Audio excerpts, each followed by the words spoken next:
Alors bonjour et bienvenue sur cette nouvelle vidéo. Ah, ça les énerve quand je fais ça. Je vais même danser. Bon, j'espère que vous allez bien les gars. N'hésite pas à t'abonner si jamais c'est pas encore fait. Aujourd'hui je suis avec Olali. Alors Olali, Yes. ça dit quoi? On est là ou Ça pas? va très bien, hein. Et toi? Ouais, ça fait plaisir mon gars d'être venu sur la chaîne. Un gars lourd comme toi. Bon, vous allez voir, il va vous raconter. Vous allez pouvoir rager dans les commentaires si vous voulez. Donc du coup, présente-toi un petit peu pour ceux qui ne te connaissent pas, ton parcours, d'où tu es parti et tout. Alors, donc moi je m'appelle Olali Ziga et je suis expert en investissement à haut rendement.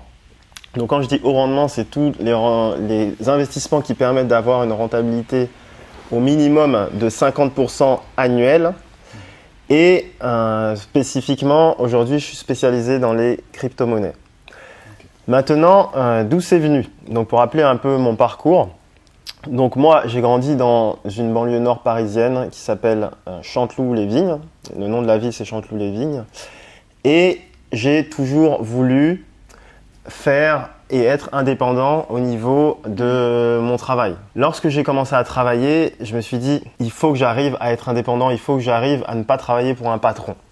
Donc au tout début, j'ai travaillé pour un patron, mais je me sentais pas bien du tout dans ce travail. Ouais. Et je me sentais pas bien dans ce travail, ce qui a fait que j'ai cherché des opportunités d'investissement. J'ai cherché comment faire pour pouvoir être indépendant financièrement. Ah ok, d'accord. Et en fait, comment c'est arrivé là, pour être un peu plus précis, c'est que j'avais eu l'opportunité d'avoir un job pour avoir beaucoup d'argent, c'est-à-dire un job de trading à la City de Londres, de trader dans la City de Londres. Et ça s'était pas passé comme prévu. Donc en fait, on m'avait rejeté comme un peu un moins que rien.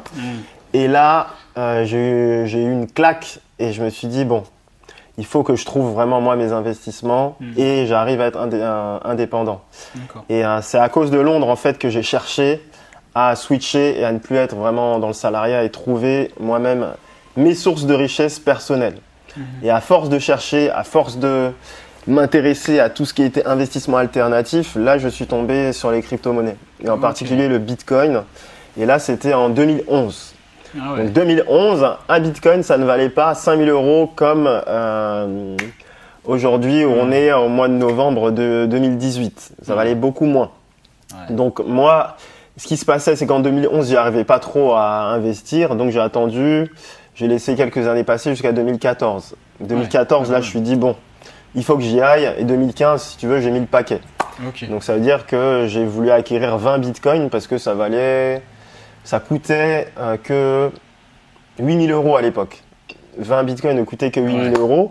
Et étant donné les études que j'avais faites, puisque moi, initialement, j'ai 2 masters en finance. Ah ouais. Et oui, j'ai étudié beaucoup la finance de marché. Donc j'ai aussi beaucoup étudié l'économie et les cycles économiques et où est transférée la richesse à certaines périodes. Et du coup j'ai regardé à quel moment la richesse elle est transférée vers tout ce qui est tu sais les métaux précieux, à quel moment la richesse va être transférée sur les nouvelles technologies d'information comme Internet, le web, les startups et tout ça là. Et à quel moment ça va être transféré vers les nouvelles sources, les nouveaux moyens de paiement. C'est-à-dire vers les nouvelles technologies de monnaie. Et là, dès que j'ai vu ça, je me suis dit que c'est là, tu t'es dit, c'est là qu'il faut aller. Et en parlant de ça, c'est là que j'ai compris qu'aujourd'hui, et même avant et aujourd'hui, l'investissement dans la crypto-monnaie, ce qu'on appelle aussi les crypto-actifs, c'est vraiment un investissement qui peut être à haut rendement. Malgré le fait qu'on ait pu voir des années plus sombres par le passé, malgré le fait que même en année 2018, c'est beaucoup plus bas qu'en année 2017, ça reste toujours un investissement en rendement si on se base sur tout ce que ça peut apporter sur le long terme. Voilà donc comment j'ai fait pour arriver dans ce domaine-là à partir de mon histoire personnelle. Mais du coup là, parce qu'il y a beaucoup de gens, je sais que, parce qu'il y a un gros pic fin d'année dernière, où c'est monté presque à 20 000, je crois. 20 000 €. Et du coup, c'est redescendu. Maintenant, les gens, ils disent « le Bitcoin, c'est fini, c'est mort. Nanani. » Qu'est-ce que tu en penses par rapport à ça, toi? Ça, c'est typique d'un marché qui est des marchés qui sont jeunes. Lorsque tu as un nouveau marché, un nouveau domaine qui est jeune et qui a un gros potentiel, il va avoir un fort engouement très rapidement vers les débuts. Après, forcément, les gens qui ont acheté plus tôt, ils vont récupérer. Ça va se casser la figure, mais ça va stabiliser. Aujourd'hui, un bitcoin vaut à peu près 5500 €. Alors qu'il y a 18 mois, un bitcoin valait à peine 1200 €. Et 18 mois, c'est rien du tout. Donc ça veut dire que ça se stabilise. À une année, ça s'était stabilisé vers les 300, une autre année vers les 1000. Là, ça stabilise vers les 5000. Ça veut dire que toutes les personnes qui rentrent maintenant vont faire partie, moi je pense, des personnes qui auront les grosses rentabilités dans les 2-3 ans à venir. D'accord. Voilà. Ah bah les gars, vous avez un conseil de ouf là. Donc en gros, pour toi, il faut se positionner maintenant. Pour moi, c'est à chaque fois que les gens ont peur et qu'ils pensent que ça ne marche plus, que tu auras la possibilité d'avoir le plus de résultats. Ouais, un peu comme Warren, il dit quoi. Voilà. Warren Buffett, un des plus grands investisseurs au monde, dit « Soyez avides quand les gens sont craintifs et soyez craintifs quand les gens sont avides ». Ce qui signifie qu'en 2017, si les gens étaient craintifs au début d'année, parce qu'ils avaient été beaucoup craintifs au début d'année, c'est là que tu dois rentrer dedans. Si tu rentres dedans, tu rentres avec un prix, par exemple pour le Bitcoin, qui était de 1000 € et quelques, 1500. Maintenant, quand les gens deviennent avides et on arrive en novembre-décembre, tu arrives avec un Bitcoin qui vaut 10 000 €, qui vaut 12 000, 15 000. Ouais. Là, tout le monde est avide et c'est là que tu dois être craintif et c'est à ce moment-là que tu dois dire que il faut que je récupère ce que j'ai fait. D'accord. Et ensuite, ça recommence. Donc là, on est dans une période où les gens sont craintifs et ils disent que c'est pas bien. Et au final, on verra ce qui va se passer. Mais moi, je pense que lorsque ça va remonter, beaucoup vont se dire « Ah mince, pourquoi j'étais pas venu à cette période ?» Comme d'habitude, quoi. Comme d'habitude, ouais. Donc voilà, en tout cas, tu as donné ton avis par rapport au Bitcoin. Maintenant, les gars, vous savez ce que vous avez à faire. Et est-ce que c'est facile de trader? Est-ce que c'est possible de trader sur les débutants ou pas? Qu'est-ce que tu en penses? En fait, moi, je parle souvent de 3 stratégies. Ouais. Donc 3 stratégies que j'utilise. La stratégie, je l'appelle la stratégie HOT. Parce qu'avec cette stratégie, pour moi, tu n'as aucune raison justement je vais pas dire de perdre de l'argent, mais tu n'as aucune raison de paniquer, quelles que soient les saisons. D'accord. Donc dedans, il y a ce qu'on appelle le hold. Hold en anglais, ça veut dire garder. D'accord. Donc ça veut dire que tu achètes et tu ne fais rien avec. Okay. Et tu laisses ça progresser d'année en année. D'accord. Et bien entendu, on ne sait pas de quoi demain sera fait, mais on sait ce qui est fait maintenant. Et on s'aperçoit que malgré toute la mauvaise publicité qu'il y a eu un peu cette année, il y a des développements qui continuent partout dans les pays, dans les institutions, dans les banques, etc. Donc ça veut dire qu'on sait que c'est toujours un investissement qui sera rentable sur le long terme. D'accord. Okay. Ça, c'est pour ça que les personnes qui gardent et qui attendent 2, 3 ans, 4 ans, généralement, ils sont récompensés. Là, ce qu'on voit en 2018, c'est une seule année en fait. 2019, ça n'aura rien à voir.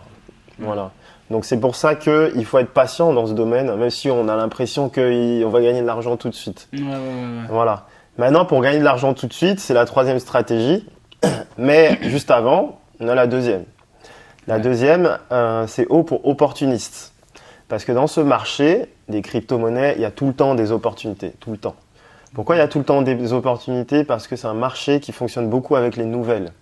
Si tu as une bonne nouvelle, ça veut dire que on va vouloir s'y intéresser. Donc là, je prends le Bitcoin en globalité, mais on peut faire avec les autres crypto-monnaies. Mais si tu as une bonne nouvelle disant que, je sais pas, Amazon décide d'accepter le Bitcoin, Starbucks qui décide d'accepter le Bitcoin, des États qui officialisent le Bitcoin comme une monnaie universelle. Si tu as des nouvelles comme ça va ramener beaucoup plus d'investisseurs et ça va augmenter énormément. Et à partir du moment où tu as cette nouvelle, si tu investis et tu revends quelques semaines après, généralement tu fais une bonne plus-value. Généralement, c'est souvent comme ça. Et c'est pour ça que j'appelle ça stratégie opportuniste. Ça veut dire que tu veilles un peu de temps en temps et tu regardes lorsqu'il y a des dates importantes, des dates clés. Quand tu as ces dates clés, tu dis « Ah, il y a une décision qui doit être prise le 12. Est-ce qu'on va accepter les bitcoins dans un marché officiel américain ?» Donc tu attends. généralement, avant ça, quelques jours avant, déjà, ça commence à monter. Donc, ça veut dire que toi, tu ne dois pas attendre le 12. Ouais. Tu dois être déjà là le 8, une semaine avant. Quand le 12 arrive, ben, généralement, soit ça monte très fort, soit ça chute très fort. Mais toi, comme tu auras pris avant, tu vas pouvoir surveiller, mais tu auras déjà fait des gains avant même la nouvelle. Parce que généralement, quand il y a une nouvelle positive qui risque d'arriver, on commence à acheter avant la nouvelle. Voilà. Donc l'opportunité, c'est pas forcément quand on vous a dit que la nouvelle est là, mais c'est quand on vous annonce qu'il y a une bonne nouvelle qui peut arriver. Voilà. D'accord, ok. Donc si là, on vous dit que le 11 décembre, il risque d'y avoir, je sais pas, je prends Alibaba qui rentre dans le domaine des cryptos, là, il faut savoir qu'il faut acheter avant le 10 décembre. D'accord. Parce que l'opportunité, c'est qu'est-ce qui risque de se passer, plus qu'est-ce qui s'est passé. Mais si la nouvelle est mauvaise, au moins toi, tu auras déjà gagné de l'argent. Si la nouvelle est bonne, bah là, c'est encore supérieur. Donc c'est pour ça, c'est la stratégie que j'appelle opportuniste. Tu achètes à des moments clés et tu revends. Voilà. Et la dernière stratégie, le T, c'est le trading. Donc là, le trading, c'est en fait comme pour les domaines du forex, comme pour les marchés financiers classiques, comme pour tout ce qu'on voit par rapport aux actions. Là, c'est l'achat-revente. L'achat-revente, mais qui peut se faire avec ce qu'on appelle des effets de levier. Donc, soit tu achètes et tu revends à prix coûtant. Donc, ça veut dire un bitcoin coûte 5000, après il coûte 5002, tu revends. Soit tu utilises ce qu'on appelle l'effet de levier, ça veut dire la plateforme que tu vas utiliser va te permettre de trader avec plus que ce qu'il y a initialement dans ton compte. Ah ouais. Voilà, donc ça veut dire que j'ai 1000, mais je peux trader avec 5000. Et donc, si j'ai 1000 et que je fais 10%, ça me donne 100. Okay. Si j'ai 5000 et je fais 10%, ça me donne 500. Voilà. Donc, il y a beaucoup plus d'opportunités de gagner rapidement, mais à l'inverse, si tu te plantes, si tu fais moins 10% dans ton trade avec 1000, ça te fait 900 €. Ouais. Mais si tu fais 10% en négatif avec 5000, ça fait moins 500. Sauf que toi, au début, tu avais 1000, on a dit. Ouais, bah oui. Sauf que là, ça va faire 1000 moins 500. Ok. Donc là, il te restera la moitié de ton truc. Donc c'est bien parce que si j'avais fait 10% alors que j'ai que 1000 dans mon compte, et comme je peux travailler avec 5000, j'aurais direct 1500. Boum. Donc là, j'avais 1000 et 2 jours après, j'ai 1500 dans mon compte. Donc c'est trop bien. Okay. C'est ça qu'on appelle l'effet de levier par rapport à la stratégie de trading. De trading. Okay, voilà. Ça, c'est ce que tu utilises, toi. Voilà. Après, tu peux faire ce qu'on appelle des effets de levier encore plus importants, comme multiplier par 10. Ouais. Donc, tu as 1000 dans ton compte et tu peux travailler avec 10 000. Ah ouais. Donc maintenant, si tu as 1000, on te met 10 000, tu travailles avec 10 000 et tu fais 10% de 10 000, ça fait 1 000 €. Donc, tu te retrouves avec 2 000 € sur ton compte. Sauf que si tu travailles avec 10 000 et que tu perds 10%, tu te retrouves avec 1000 moins 1000 sur ton compte. Du coup, voilà. Et là, c'est ce qu'on appelle la liquidation. Ah ouais, non, c'est chaud. Donc, il faut quand même maîtriser son truc quand tu utilises les effets de levier quand même. Voilà.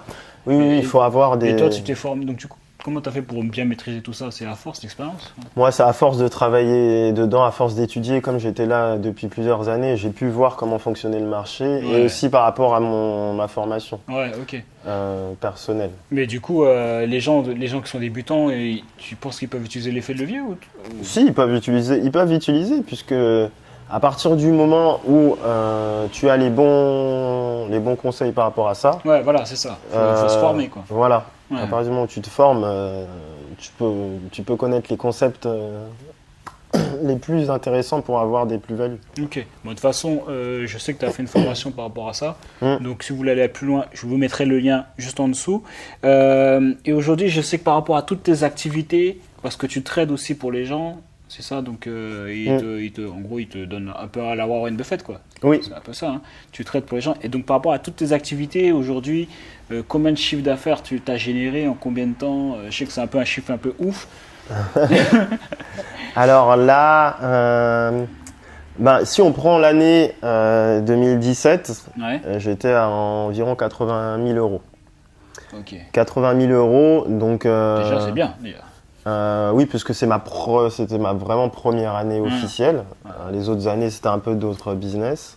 Et cette année, j'ai décidé d'accélérer et d'envoyer beaucoup plus dans les résultats et dans les offres. Ouais. Et du coup, on est à peu près à 2,5 millions aujourd'hui. Ah ouais. 2,5 Voilà. millions, donc 2,5 millions en un an alors. Attends. En 10 mois. Ah, oh là là. Toi, tu vas piquer les gens et oh là là, c'est trop. Non, mais c'est bien, ça inspire. C'est pour ça, les gars, c'est possible. Le gars, il y a un an, en moins de 10 mois, il a fait ça. Donc, c'est vraiment inspirant et ça déchire. Ça déchire que tu le partages sur ma chaîne parce qu'il y a des gens qui n'aiment pas trop parler de leurs chiffres et tout. Donc, c'est cool que tu puisses faire ça. Et aujourd'hui, donc par rapport à. Parce qu'il y a des gens qui débutent, tu vois, et quand ils regardent des vidéos comme ça, ils disent ah, je suis chaud, qu'est-ce que je peux faire et tout. Est-ce que toi, tu aurais des conseils à donner pour les gens qui ont envie de se lancer je sais pas, dans du business, dans l'investissement, des conseils? Ouais. La première chose que je dis tout le temps, c'est toujours la même chose. Ouais. C'est tu t'éduques. Tu ne te lances jamais dans un domaine sans apprendre les fondamentaux du domaine. On dit c'est bien de passer à l'action, mais quand on dit passer à l'action, lire, c'est du passage à l'action déjà. Et lire de quoi il fait le sujet, quels sont les avantages, quels sont les inconvénients, comment je peux faire pour approfondir mes connaissances. Donc ça, c'est déjà du passage à l'action. Ouais. Voilà. Donc l'éducation, pour moi, c'est essentiel. Donc l'éducation, c'est différent de la formation. L'éducation, c'est je lis et j'assimile ce que je lis. Voilà. Après, voilà, là, il y a la formation. Donc la formation, là, c'est quand une personne t'explique comme un cours. Donc là, c'est différent. D'accord, ok. Donc soit tu as un livre et tu lis de quoi il s'agit, soit maintenant tu as un professeur ou quelqu'un qui t'accompagne et qui t'explique comment toi tu vas faire pour acheter tes premières crypto-monnaies, comment toi tu dois faire pour limiter tes pertes, comment tu peux gérer tes profits, comment tu peux faire ton money management, quel mindset tu dois avoir vis-à-vis de l'argent, parce que c'est de l'argent qui va très vite. Voilà. Donc ça, pour moi, c'est la chose la plus importante, vraiment après l'éducation. Voilà. D'accord, ok. Donc c'est pour ça que je mets ça dans cet ordre et que je dis pas direct aux gens, il faut vous fermer. Non. D'abord, tu fais tout seul. Tu lis et après tu formes. Après tu te formes. Ok, d'accord. Et ensuite, quand tu t'es formé, là il faut que tu échanges avec les autres.